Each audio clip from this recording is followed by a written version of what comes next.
E quando eu soube que eu ia ministrar, eu falei amém. E fui perguntar a Deus: o que, Senhor? O que eu vou falar? Que passagem eu vou ler? E comecei a orar e perguntar a Deus o que eu falaria nesta noite. Tem um testemunho que não é só meu. E eu falei: Deus, eu quero falar algo de mim. E Deus falou: é também de você. Eu fiz: então amém. Vou falar. Mas antes de eu começar, eu queria falar com vocês uma experiência que eu tive essa semana.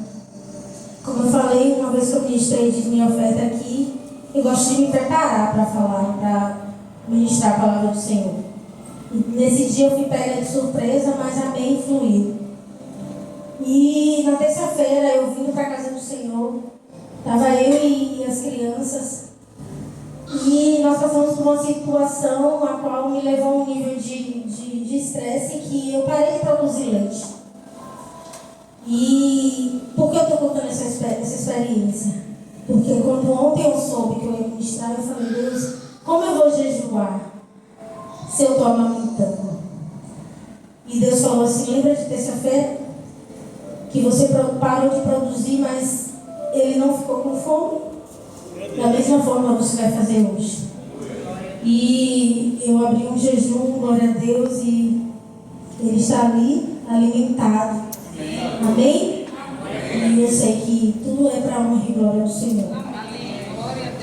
Em Salmo 91, 11, vai dizer que Deus ordena anjos ao nosso respeito para nos guardar. E o que aconteceu na terça-feira foi que nós iríamos ser assaltados. Estava eu, David, Liz e Davi, e nós iríamos ser assaltados. E no momento que eu percebi, eu comecei a clamar o sangue, repreender. E aí eu me lembrei de uma palavra que eu falei para David quando a gente saiu. Ele falou assim: mãe, leva o meu celular. Eu disse assim: filho, Deus ordena anjos ao nosso respeito. E aí, quando eu percebi que a gente ia ser assaltado, eu falei: Senhor, eu sei que os anjos estão ao nosso redor. E ele não vai, o diabo não vai realizar aquilo que ele planejou. Porque eu declarei quando eu saí de casa. E a palavra tem poder, a minha palavra tem poder. E por 2 vezes eles tentaram, mas eles foram enganados pelo Senhor. Eles não tem o que, eles foram cegados, eles foram cegos pelo Senhor. E eles ficaram muito nervosos e desceram. E eu glorifico a Deus, porque essa experiência me fez. Eu tive que passar para saber que hoje eu podia jejuar, porque não ia faltar. E porque Deus nos livrou. Amém. Amém? Glória a Deus.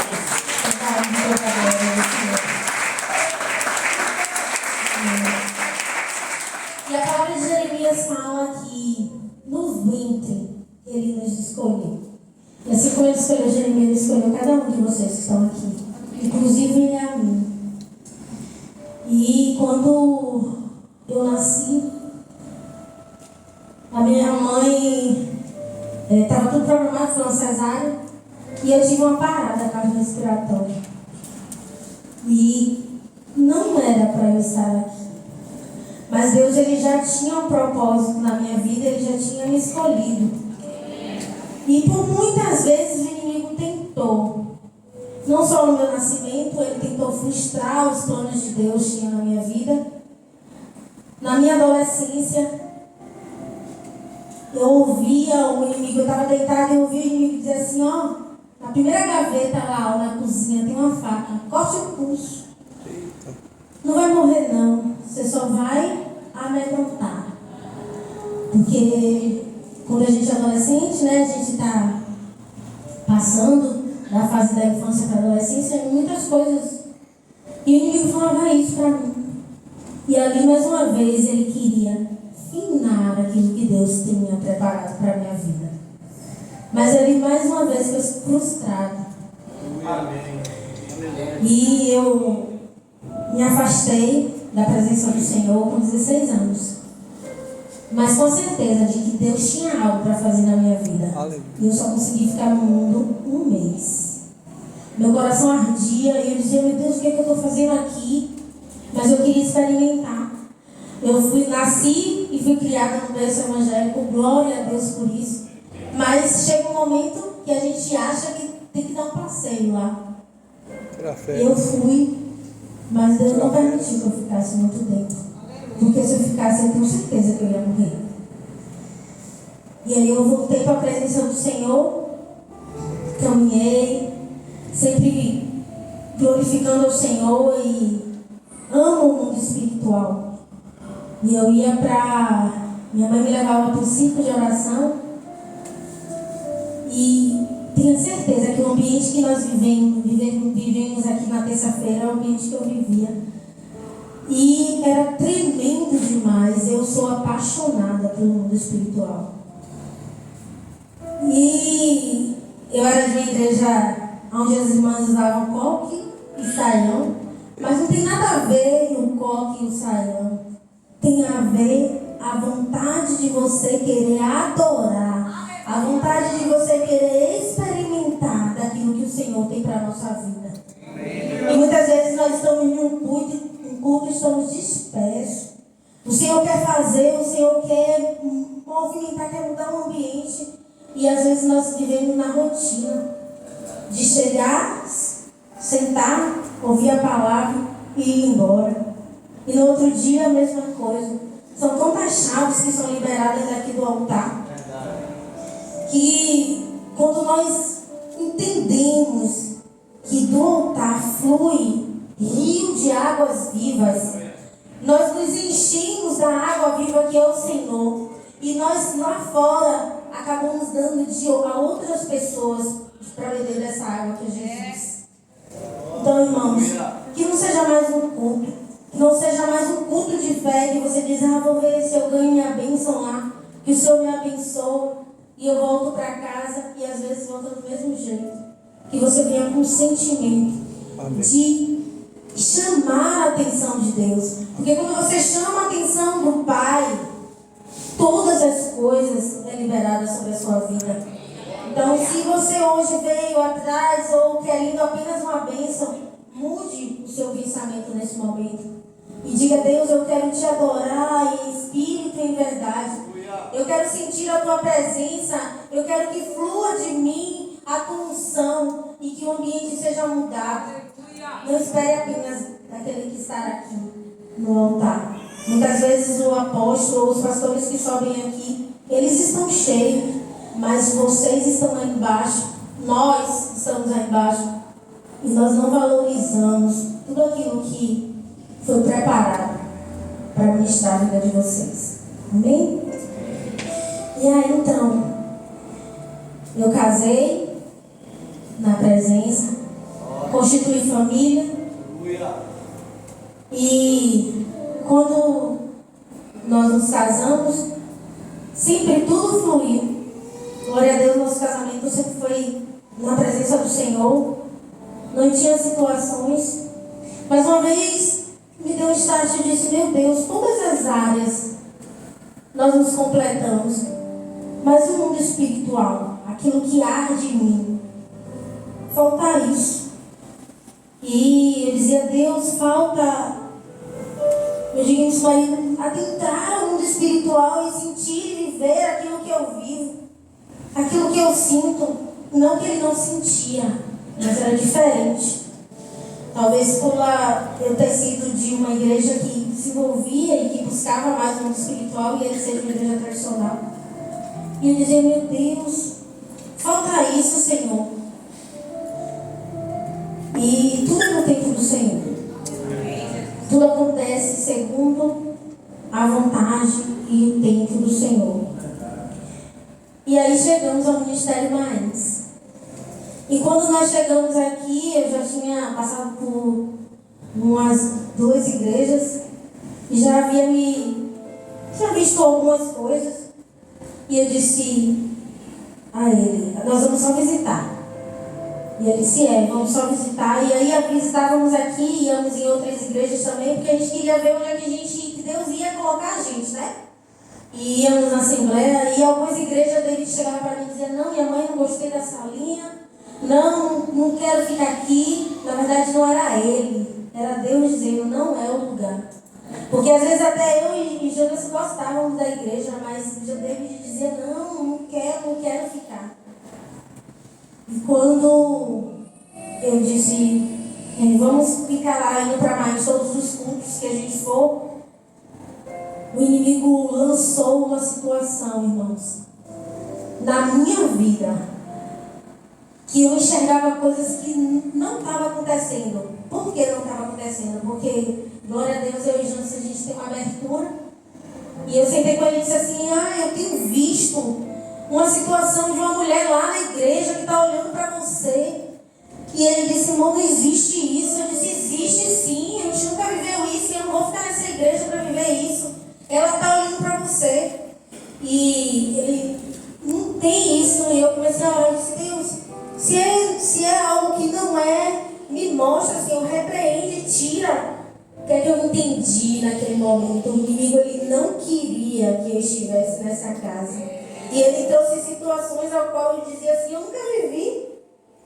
Por que agora eu vou para o ministério e vou viver? Então ele vem aonde é a nossa fragilidade. Eu nunca vivi, não queria viver. E ele sabia disso. Então ele plantou em mim que existia uma situação.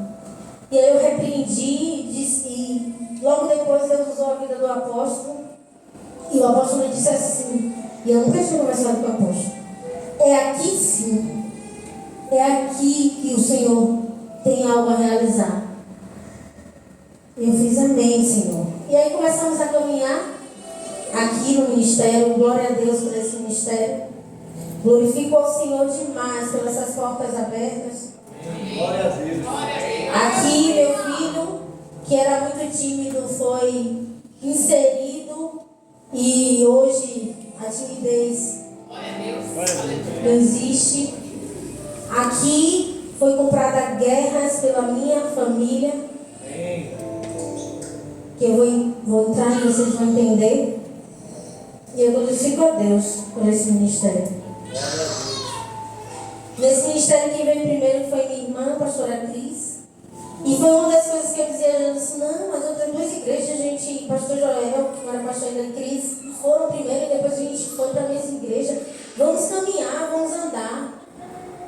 E eu glorifico a Deus pela vida da minha irmã, porque ela é uma Maria e eu sou um pouco Marta, sabe, irmãos?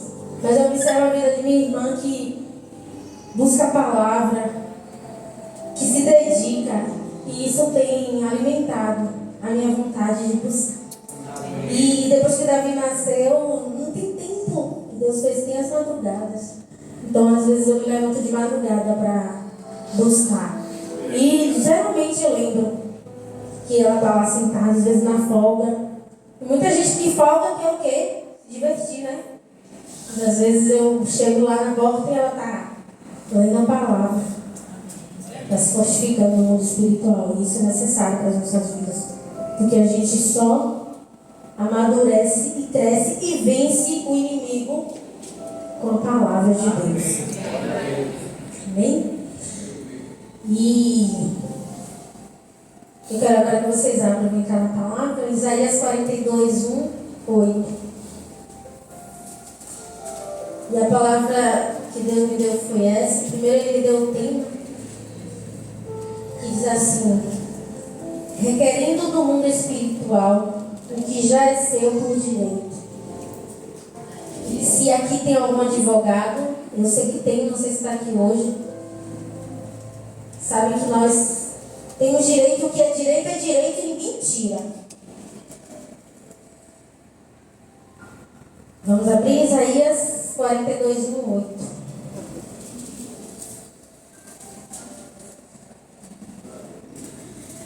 A gente vai ler do 1 ao 8. Amém, acharam? Amém. Que diz assim: eis aqui o meu servo, a quem sustento, o meu escolhido, em quem a minha alma se compaz. Pus sobre ele o meu espírito e ele prolongará o direito para os gentios. Não clamará, nem gritará, nem fará ouvir a sua voz na praça. Não esmagará a cana quebrada, nem apagará a torcida que fumega. Em verdade, prolongará o direito. Não desanimará, nem se quebrará, até que ponha na terra o direito. E as terras do mar guardarão a sua doutrina. Assim diz o Senhor, assim diz Deus, o Senhor, que criou os céus e os estendeu, formou a terra e tudo quanto produz, que dá fôlego de vida ao povo que nela está, e o Espírito ao que andam nela. Eu sou o Senhor, te chamei em justiça, tomar-te-ei pela mão, e te guardarei, e te farei mediador da aliança com o povo e a luz para os gentios, para que abrir os olhos aos cegos, para que tirares da prisão o cativo e do cárcere os que jazem em trevas. Eu sou o Senhor, este é o meu nome, a minha glória, pois, não a darei a outro, nem a minha honra a imagens de escultura. Amém? Amém. E essa palavra, essa passagem fala de Jesus, de tudo que Ele é, de tudo que Ele foi, de tudo que Ele fez, de tudo que Ele continua sendo, e de tudo que Ele usa a minha vida e a sua vida para fazer realizar e para o nome dele ser glorificado aqui na terra.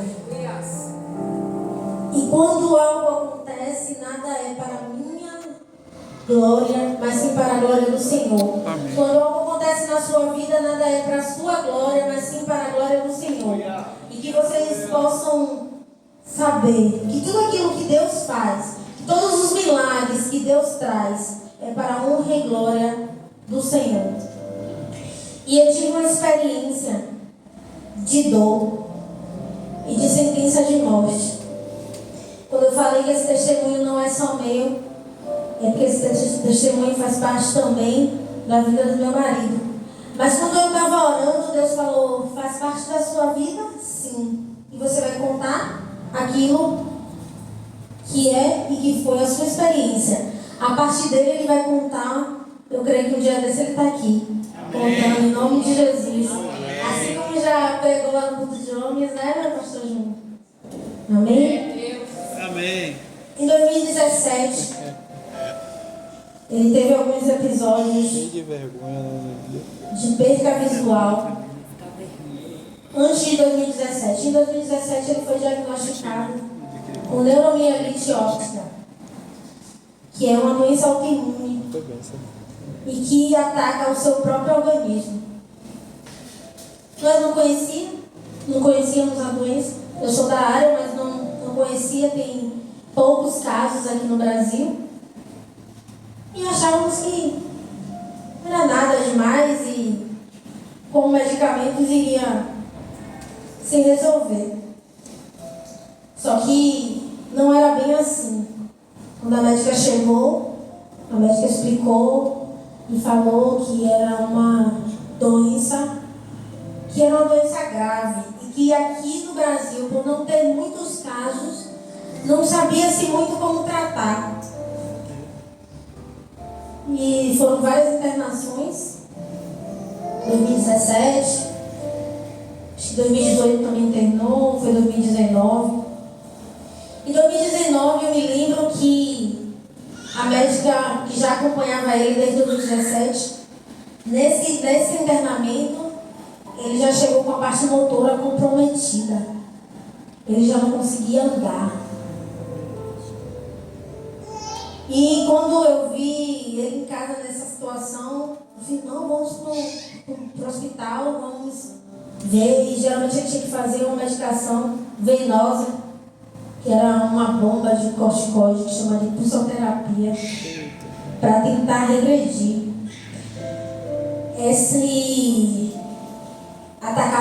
Nesse momento, 2019, estava atacando a coluna cervical dele. E ele já chegou sem andar, apoiado em mim, e internou. E a médica chegou e falou assim: E aí lá, já não estava andando, aí depois parou o sistema urinário, ele já não estava urinando, já não estava defecando e ficava na cama. E eu orava e dizia: Deus, por quê? Eu não dizia para quê. Eu dizia: por que, Deus, essa situação? E aí Deus disse para mim: estou eu tratando. E eu falava: tratando? Como tratando? E eu estou vendo definhando. E Deus dizia: eu estou tratando. Até quando eu entendi.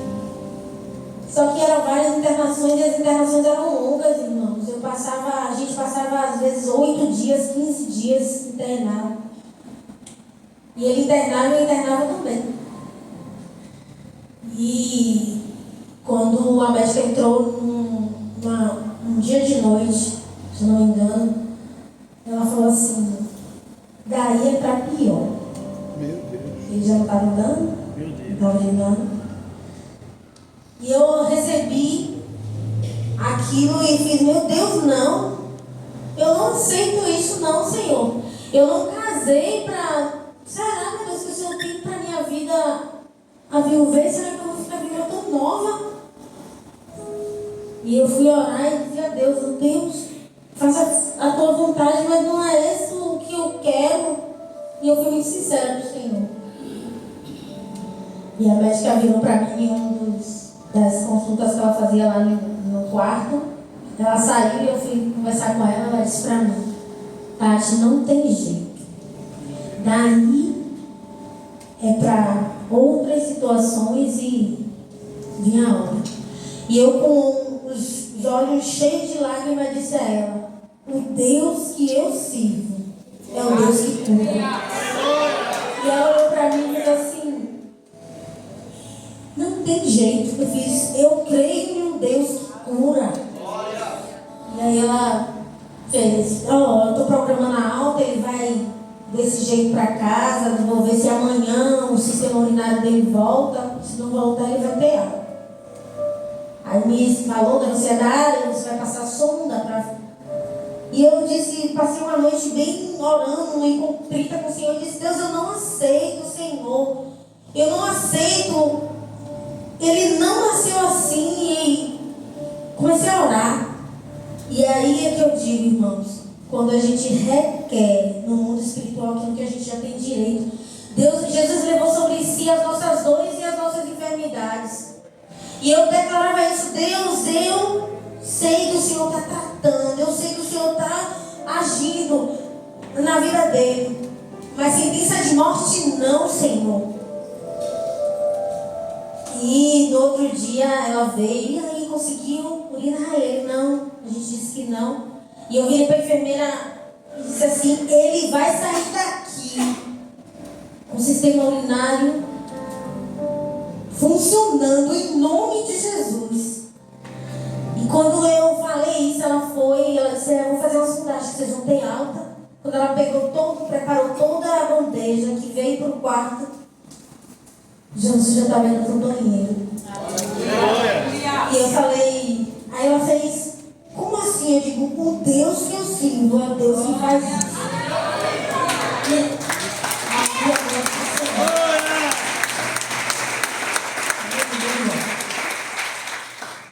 E aí é que eu digo, irmãos, as coisas podem estar totalmente dizendo que não vai acontecer, mas você tem um Deus que diz e que determina que as coisas vão acontecer, que se você clamar e que se você se posicionar em obediência, Deus faz e Deus realiza. E o testemunho é para as pessoas verem que Deus realiza milagres. Porque naquele momento a médica tinha dito, e hoje em dia todo mundo sabe, e muita gente tem médico como Deus, né? O médico disse, vai acontecer. Só que acima daquele que deu capacidade ao médico para estudar e entender, tem um Deus. E você também tem um Deus na sua vida que quebra as cadeias e que faz acontecer aquilo que não podia acontecer. E fomos para casa. E aí sentamos com o apóstolo e conversamos com o apóstolo sobre a situação. E o apóstolo comprou essa guerra. Ele fez, vamos subir ao monte, e sentou com o Janos, falou quantas sexta-feira seria, e na primeira sexta-feira, creia, irmão, que eu vou falar a vocês aqui, diante de Deus. O apóstolo estava orando por Janderson caiu. E eu estava um pouco distante, porque eu estava muito emocionada. E eu senti que naquele momento as forças de Janderson tinham ido embora e que ele tinha morrido ali no monte. E eu comecei a clamar o sangue de Jesus. Eu digo, meu Deus, como vai acontecer isso aqui? Como é que a gente vai levar? O que a gente vai explicar? E o apóstolo orando. A pastora estava junto com o apóstolo clamando. E depois o apóstolo levantou e fez, você tem noção do que aconteceu aqui? E eu estava chorando muito, eu não conseguia nem falar. E aí ele falou assim, ele caiu e o corpo dele estava gelado. E aí o apóstolo fez, mas não vai ser para a morte. Vamos subir todas as sextas-feiras e nós vamos orar e Deus vai agir, Deus vai fazer. E a determinação da cura foi decretada através da vida do apóstolo. E nós subimos, quando não subia, ele ia só, e subia e orava. E eu glorifico a Deus, porque depois dessas orações, nunca mais a gente se perdeu.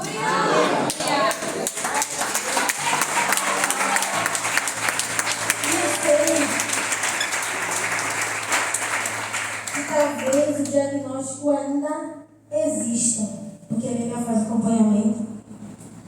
Mas eu sei que toda sentença foi quebrada. Porque nós tivemos alguém que foi no mundo espiritual e quereu ao Senhor algo que era a vida.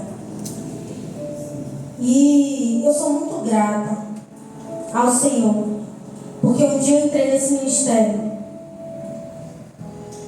e porque o Senhor abriu os meus olhos para enxergar que era aqui sim. Porque talvez se eu tivesse saído, nós não teríamos vivido tudo isso que nós vivemos. E o inimigo, ele não queria só matar a vida de Jesus, ele queria me matar espiritualmente também. Porque todos esses internamentos, que eu passava por algumas situações e eu tinha que ficar internada, David ficava com manhã, ou tinha que ver com quem David ficava e eu ficava preocupada. E o diabo dizia assim no meu ouvido, eu vou te matar, eu vou te matar. Ele queria me encher de situações para que eu desfalecesse espiritualmente. E glória a Deus, eu glorifico a Deus. Porque hoje nós vivemos em uma casa do Senhor. E que nós vivemos milagres todos os dias.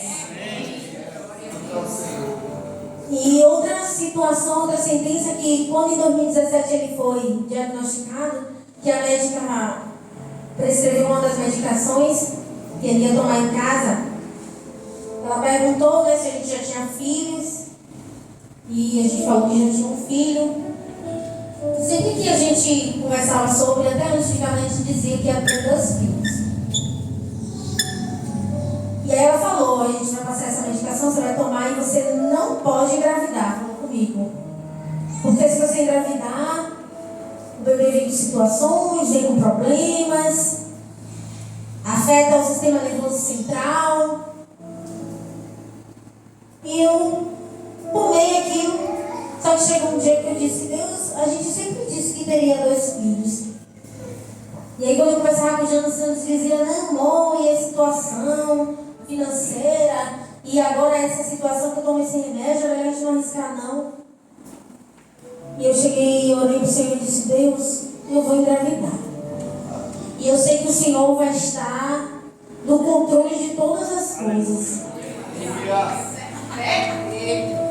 E aí eu engravidei. E quando eu engravidei, veio, né, o inimigo lançou logo que vinha um problema.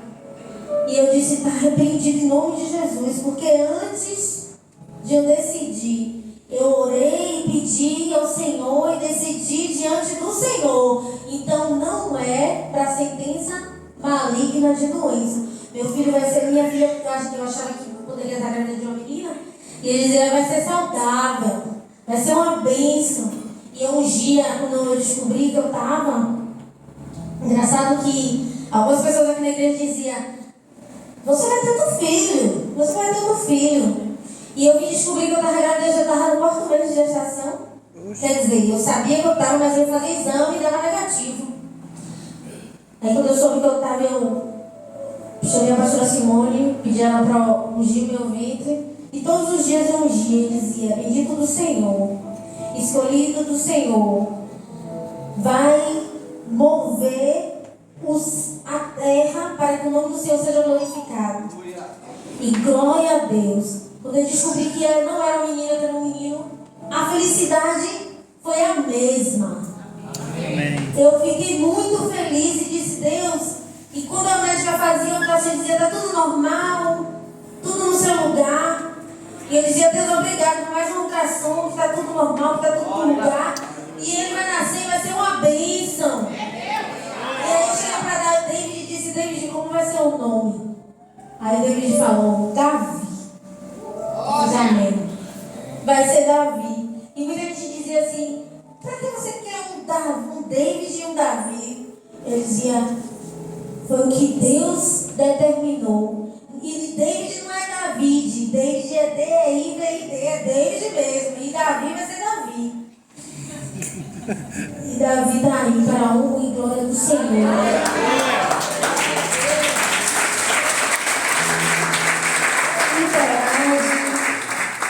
Criança normal. E eu sei que através da vida dele Deus vai fazer muito. E quando ele nasceu, o apóstolo virou e falou, o apóstolo sempre impõe as mãos sobre ele e ora. Não sei, eu sei que no mundo ele requer alguma coisa no mundo espiritual, né? Mas é bênção do Senhor. Davi é bênção do Senhor. E aquilo que poderia ser sentença de situações negativas, é sentença de vida. E a médica ainda não conhece Davi, não. E eu disse a Janderson, um dia desse a gente vai levar ele lá, vai dizer aqui, ó, o fruto do nosso milagre, aquilo que não podia, aconteceu. E da mesma forma que eu disse a você, que o Deus que eu sirvo cura, eu ainda vou pegar, nós vamos pegar um resultado de exame, a gente vai ter lá nenhuma lesão na glória do Senhor. Aleluia. Aleluia. Glória a Deus. Deus é E filho. aí eu anotei aqui. Deus permitiu que o inimigo trouxesse uma sentença de um diagnóstico. Mas ele já tinha chegado primeiro. Ele já estava vendo lá na frente o que ia acontecer. Ele já estava vendo que tudo isso só ia cooperar para que nós fôssemos servos de excelência na casa do Senhor. Aleluia. Porque muitas vezes é na dor que nós entendemos o que Deus tem para nossas vidas. E eu digo a vocês, irmãos, se permitam ouvir aquilo que Deus tem para você, sem passar por situações de sentenças, para que você venha entender que Deus, Ele é Deus.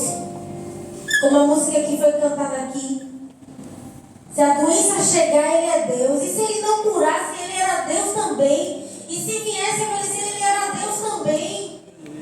Mas às vezes a gente tem que passar por uma situação, caminhar para entender que Deus, Ele é Deus em todas as situações. E o que nos cabe é apenas adorar e glorificar o nome dEle.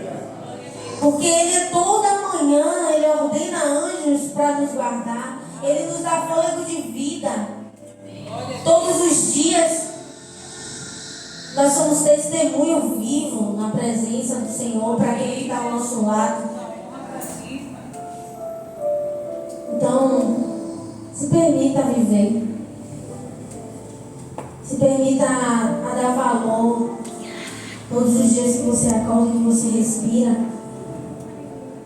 que você anda. Porque tem muitos que não estão mais entre nós. Talvez porque não se permitiu. E Deus, quando vê que não vai acontecer, Ele prefere preparar e levar. É dolorido falar isso, mas é melhor você ser salvo eternamente do que você pairar neste mundo. Meu Deus, aleluia! Então, glória a Deus. Aleluia. Eu queria ler 1 João 5, 4 e o 5. 1 João 5, versículo 4 e versículo 5.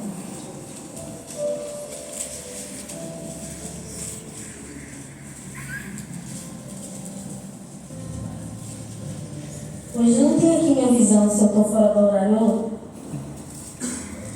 Que diz assim.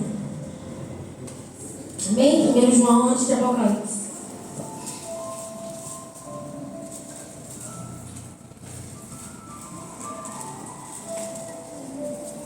Porque todo o que é nascido de Deus vence o mundo. E esta é a vitória que vence o mundo, a nossa fé. Quem é o que vence o mundo, senão aquele que crê ser Jesus, o Filho de Deus? Quem é aquele que vence o mundo, senão aquele que crê ser Jesus, o Filho de Deus? Então todos aqueles que são nascidos de Deus vencem o mundo. Aleluia! E todos aqueles que são filhos de Deus têm direitos de viver a plenitude do Senhor nessa terra. O que acontece é que às vezes nós somos lesados pelo inimigo das nossas almas, porque Deus já determinou a cura, a vitória, o emprego, e as situações que nós vivemos nos faz desacreditar daquilo que Deus já determinou. Para que você possa entender que você é filho daquele que pode todas as coisas, mas é todas as coisas. E o que é preciso apenas é a gente obedecer. Porque quando nós obedecemos, nós estamos debaixo daquilo que Ele tem para nossas vidas. E se Ele disser, vá por aqui, se eu obedeço, eu vou. Mas se eu não sou obediente, se eu não estou com meus ouvidos atentos, eu posso pegar um outro caminho. E aí, até eu conseguir entender o que Deus tem para mim, que é ir para a obediência e seguir aquilo que Ele tem para mim, para eu vencer, para você vencer. Não vença. Vença em obediência. Amém. 1 João 5, 6 diz assim, no mesmo capítulo. 1 João 5, 10, que diz assim: aquele que crê no Filho de Deus tem em si um testemunho. Aí o 11, a parte B, diz assim: e esta vida está no seu Filho. E o 12 diz: aquele que tem um filho tem a vida. Aquele que não tem um filho de Deus não tem a vida. Então, Jesus morreu na cruz para que eu e você estivéssemos aqui.